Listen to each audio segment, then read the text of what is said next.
ep129. Here's my cabin, Blackie. Not very far from mine. Open the door, will you, Mary? I had my arms full of luggage. Lucky luggage.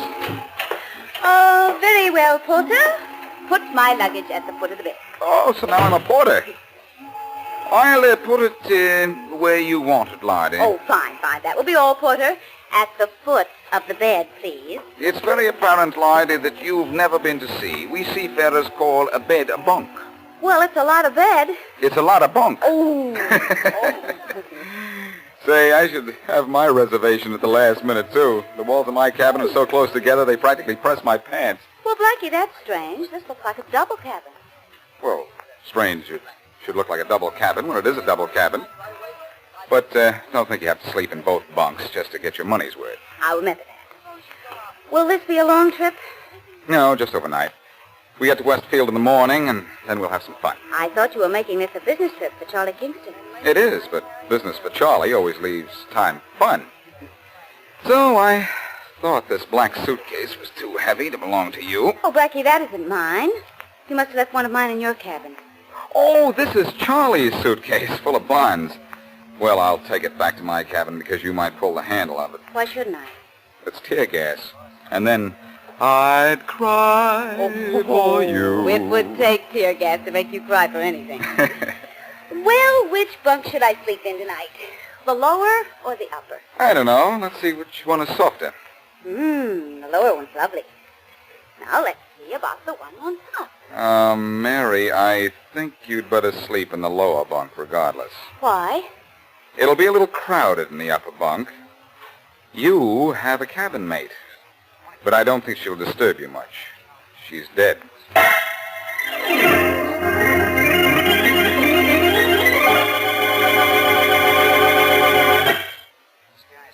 Now here's Richard Calmer's Boston Blackie. Enemy to those who make him an enemy, friend to those who have no friend.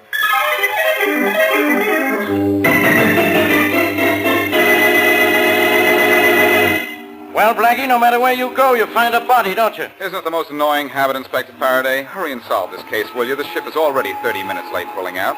So what? So are you going to Westfield with us? No, and this boat isn't going. Faraday, this is a ship. Ship, sloop, raft, canoe, or a kayak. It's not leaving this dock till I found that woman's killer. Who was, that woman, Faraday? I don't know yet. You should have asked her before the coroner took her away. Why did you kill her, Blackie? Inspector, may I say something? No. Well, I will. Blackie had nothing to do with it. I was with him when he found the body. Well, that's no help to Blackie in my book. Oh, golly, Blackie, this is all my fault. If I hadn't wanted to go to Westfield with you, you wouldn't have reserved this stateroom for me. Well, don't feel badly about it, Mary. If you hadn't taken this room, we wouldn't have found the body. Faraday wouldn't be here, and we'd be missing all this fun. Blackie, look, there's a man's face in the porthole. Hey, you, what do you want? He's gone. Come on, let's go out on deck and head him off.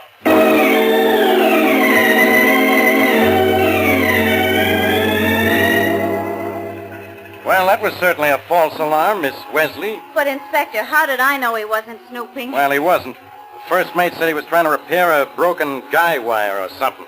Or something, Inspector? You should have followed that up. He told me what it was, but I don't understand this seagoing lingo. Well, let's get out of here. Just sit still, you two. The captain will be here in a minute. Oh, Blackie, what's this under the captain's chair? There's something just like it on the wall in my cabin. There's one in every cabin, Mary. It's a life raft. Oh, you trying to kid, Blackie. It looks like a rolled-up inner tube with a tube of toothpaste attached to it. That thing wouldn't float a midget. It'll float a couple of people, Faraday. It's a collapsible life raft. What do you have to do, unfold it and blow it up? Oh, no, Mary.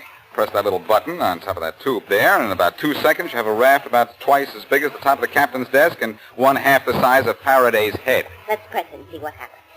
No. Now, Mary, please don't. Not now. I never have any fun. Sorry to keep you waiting, Inspector Faraday. That's all right, Captain Randall.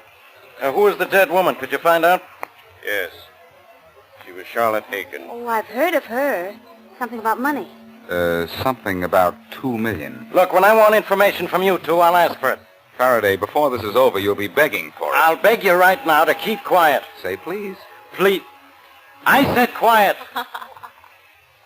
Captain Randall, where did Mrs. Aiken board the ship? At Westfield, just before sailing time yesterday afternoon. With Martha Vale, her traveling companion. Where is this Martha Vale? At home. You better get me her address. I'll have to see her. Well, Forgive me, Inspector, but I took the liberty of sending for her myself and asking her to come down here. You captains are used to running everything, aren't you? Aboard ship, yes, Inspector. I've ordered a complete passenger list for you, sir. Thanks. I'd like a copy of it. But I think I have my killer. Meaning me, of course. Why not, Blackie? There are 150 staterooms on this ship, and I find you in the one with a body in it. The one, Faraday? Or maybe there are other staterooms equipped with bodies. Let's look. Excuse me, Inspector, but it's way past our sailing time. When can I give the order? Don't worry, Captain. In an hour's time, your ship will be at sea.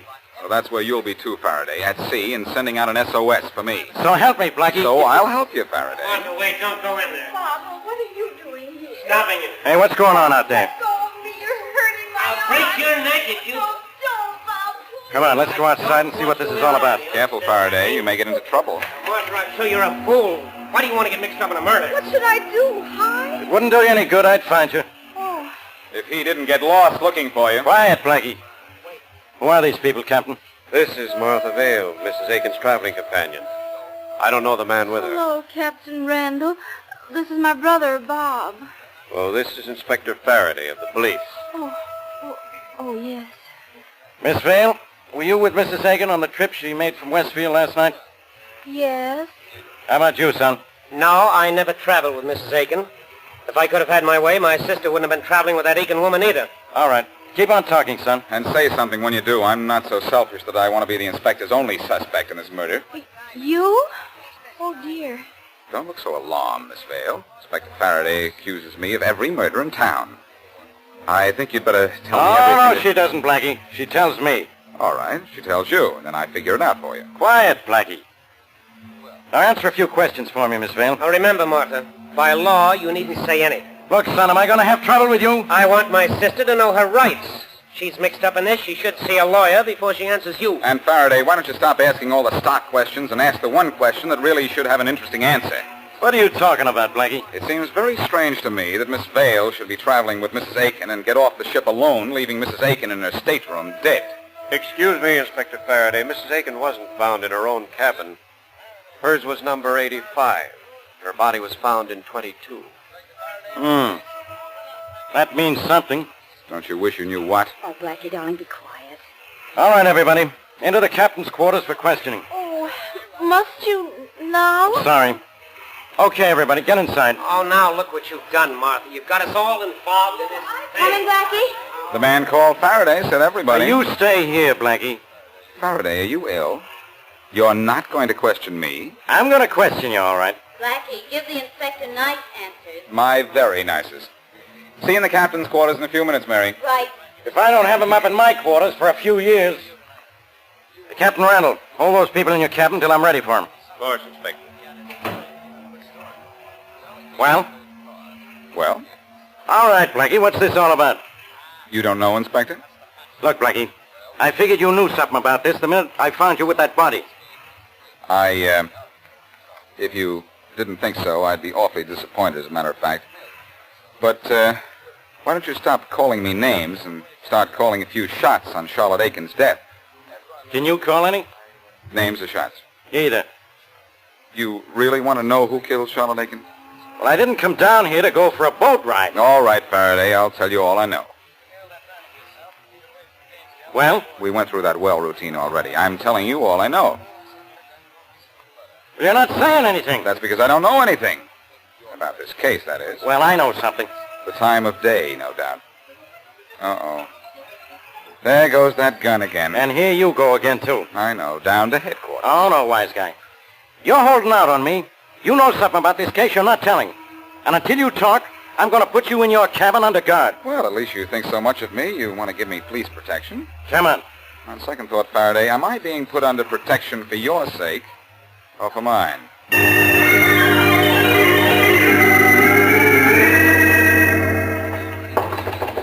Yes? Boston Blackie, sir? Yes? You said you was Stewart, Yes, I want something to eat. Sandwich, sir? Sure, anything. Yes, sir. Sandwich. Right away. Well, what are you standing there for? I know who killed Mrs. Aiken, What? and I know why she was killed, sir. Well, never mind that sandwich. Let's have this instead. Better still, let's get Faraday in here first. No, I can't go to the police. I don't dare talk to you now.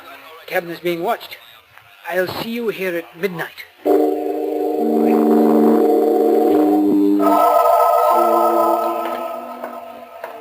Nice of you to walk around the deck a few times, Faraday.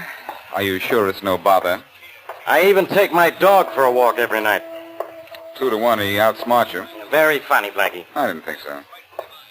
Here's your cabin. Take a good deep breath of air because you're in for the night. Okay, Inspector, good night. Go on, Blackie, get in there. Alone? No, I'm going in with you. No, I'd rather be alone. I'd be in better company. Now, wait till I turn on the light. I just want to make sure you're not hiding something that... Oh, Faraday, stop looking so pleased with yourself. That's not a body in my bunk. It's just a steward. Why is he lying in your bunk? Maybe he's tired. Maybe I am, too. Are those half-wit remarks of yours? Well, he offered to come in here and tell me a little story entitled Who Done It. You mean he knows who killed Mrs. Aiken? That's what he told me. Let's wake him up and hear his story. Hey, steward, wake up. Wake up! Shake him. Before using? Very funny. Hey, Stewart, wake up. Wake up! I know that booming voice of yours is disturbing, Faraday, but even you can't wake our friend up. Huh? He's dead. What? Hey, I know that boy. He's done time, and plenty of it. Well, he's not going to do any more. I guess I should have expected this. Don't move, Blackie. Oh, Faraday, put away that gun. I've got you for 2 murders now, Blackie. And I don't put this gun away till I put you away. For keeps.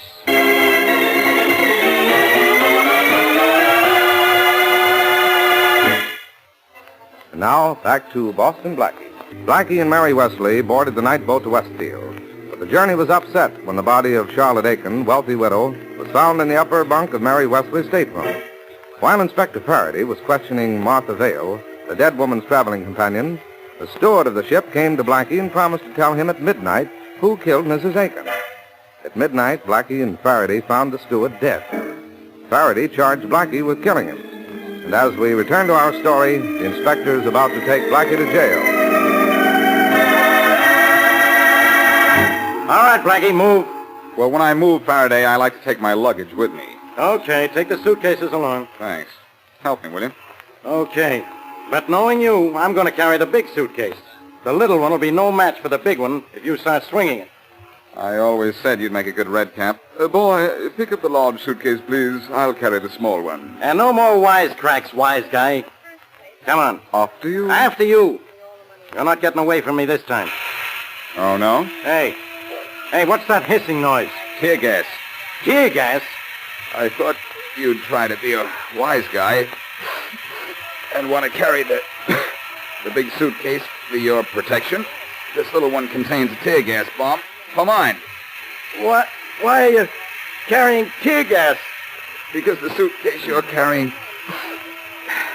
contains $250,000 worth of negotiable bonds. Hey, Blackie, where are you? I'm right here, Faraday, by the door. Where's the door? I can't see a thing. Well, in a few seconds, you won't be able to see me either. I'm leaving. Blackie, come back here. Come back here or I'll kill you. Go ahead and shoot me, Faraday. I dare you. So help me, Blackie. I'll put you behind bars for this. Well, before you put me behind bars, Inspector, figure out how you're going to get out from behind this door. I'm locking it. Darling, what's the matter? Oh, Mary, where'd you come from? Captain Randall's letting us take a walk on deck. Why are you crying? Faraday just told me the nicest thing. He never wants to see me again. So let's get off the ship and make sure he doesn't.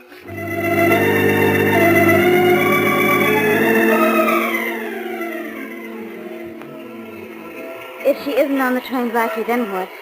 Then Martha Vale is smarter than we are. My brother told us she was on this train and... Oh, here she is. She's alone, too. She looks like the lone wolf type. Hello, Miss Vale. Going somewhere? Oh, I didn't kill Mrs. Aiken. She was alive when I left the boat. How do you know? Well, I guess I don't know. We had separate cabins. I left the ship as soon as it docked. I had some shopping to do for Mrs. Aiken. It was very important. Then she could have been dead when you left the boat? Well, I maybe she could have. I didn't go into her stateroom before I went ashore. She sometimes slept late. Well, tell me, did Mrs. Aiken act at all strangely on the trip from Westfield? Oh, not unless there's something strange about taking a walk in the middle of the night because you can't sleep. About what time did she go for this walk? Well, just before midnight. What time did she come back? I don't know. Well, did anything strange happen last night after Mrs. Aiken went on deck? No. Think now. Oh, well, just before I fell asleep, the ship slowed down a little. But it always did around that time of night on every trip. I tell you, I don't know anything about Mrs. Aiken's death. Now, will you please leave me alone? If you'll tell me just a little bit about your brother. Oh, I see. He didn't like the idea of your being Mrs. Aiken's companion. He wouldn't tell me. What else wouldn't your brother tell you? Where he made all... I mean, nothing. You mean where he made all his money, don't you, Miss Vale? I didn't mean anything. I think you meant a lot. I'm getting off at the first stop, and I'm going to see him. Maybe he doesn't know more than you do, but maybe he'll say more.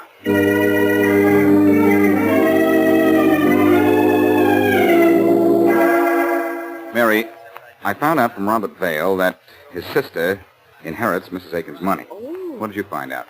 Well, the Westfield night boat leaves Westfield at 7 in the evening and arrives here at 9 the next morning. Did the steamship company tell you where the ship would be at midnight when it slowed down? Yeah, the clerk gave me this map. And here, he made a mark on it. The boat would be right here where the little X is. X marks the spot, huh? But I wonder what else it marks. Well, you're the great Boston Blackie. Why don't you swim out there and see? It's a good idea. Oh, Blackie, will you stop being silly? I'm dead serious. Only I'm not going to swim. We're going to trade water wings for airplane wings and fly out there. Come on.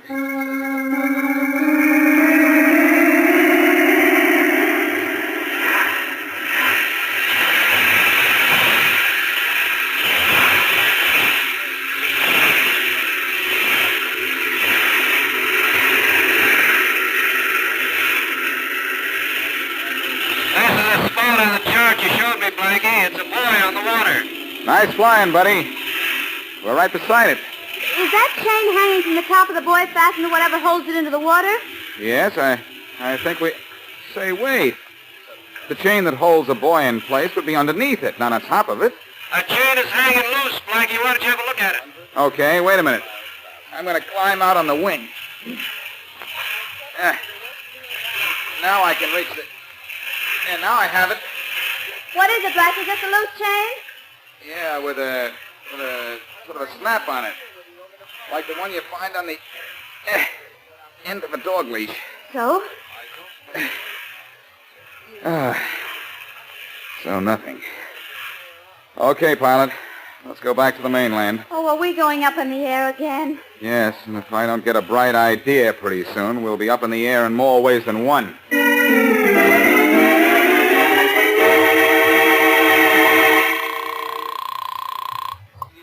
Inspector Faraday speaking. Hello, Faraday. This is Blackie. All right, Blackie, stay where you are. You're under arrest.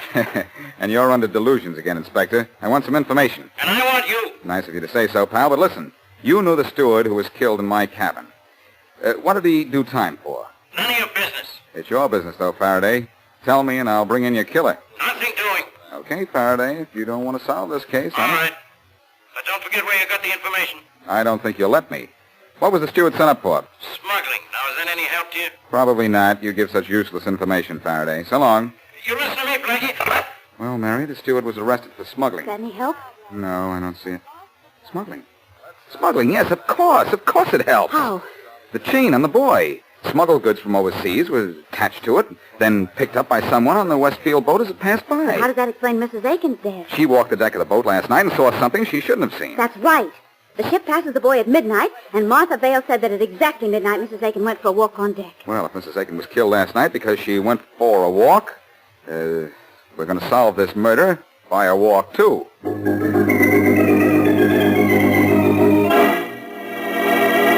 This is the way I figure it, Captain Randall. You must be good at figures, Blackie, if you can slip past the police guards on this boat and walk right into my quarters. Oh, let's not waste time with my accomplishments, Captain Randall. I'm more interested in the doings of someone on this ship. What do you mean?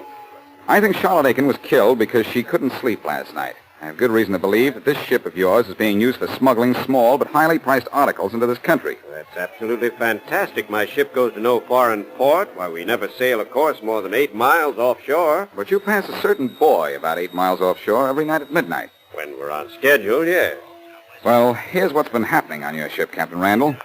When it slows down as it passes that buoy, someone on the lower deck reaches out with a hook or something and very neatly catches a chain dangling from the top of the buoy. You know there's a chain on the top of that buoy? Yes, I looked at it myself. On the end of that chain would be a package or a box or a container of some kind. Once the smuggler has that container aboard, he can bring it into the country. Yes, that's true. We don't have to pass through customs. What makes you think my ship is used for smuggling? Your steward, the one who was found dead in my cabin, was once arrested and convicted for smuggling. Mrs. Aiken was killed because she was on deck at midnight last night and saw the smuggler at work. If she was killed at sea, why wasn't her body tossed overboard? The smuggler didn't have time for that, I suppose. But he put her body where he was sure it wouldn't be found. What do you mean? The killer checked the reservations list for the return trip and found the stateroom 22 would be empty. He hid Mrs. Aiken's body there, hoping to get rid of it at sea the next night. Oh, yeah. And the reason the steward was killed was that he saw Mrs. Aiken's body being taken into the cabin and was going to tell me. Blackie, you're too smart to live. Everybody pulls a gun on Blackie. What are you smuggling, Captain? Diamonds from Africa. My partners bring them from Africa as far as the buoy. I bring them the rest of the way. Just stand where you are. I just want to get a little closer to you so when you shoot, you won't miss. I won't miss. Then I'll dump your body overboard. Well, when you do, will you throw this collapsible life raft in after me? This one under your chair looks like a big one. Don't touch that. I won't touch the raft, Captain, only the inflation valve. I don't do that. Hey! Hey! You look awfully silly on the floor, Captain. Kill you for this, Blackie. How are you going to kill me after I get this gun out of your hand? Let go of me! After you drop that gun. You're breaking my... All right, I've dropped it. Okay, Randall.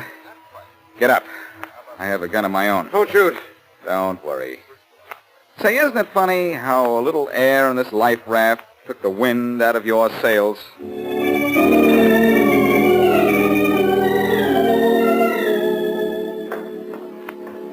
21, 22. Here's my cabin again, Blackie. Open the door, will you, Mary? I've got my arms full of luggage. Lucky luggage?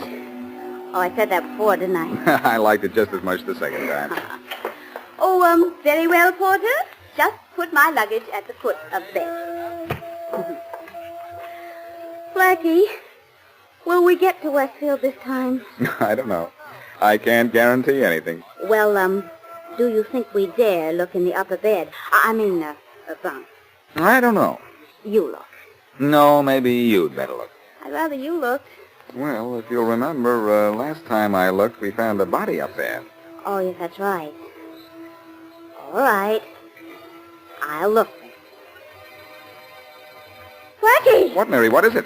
Believe it or not, there isn't a body up there.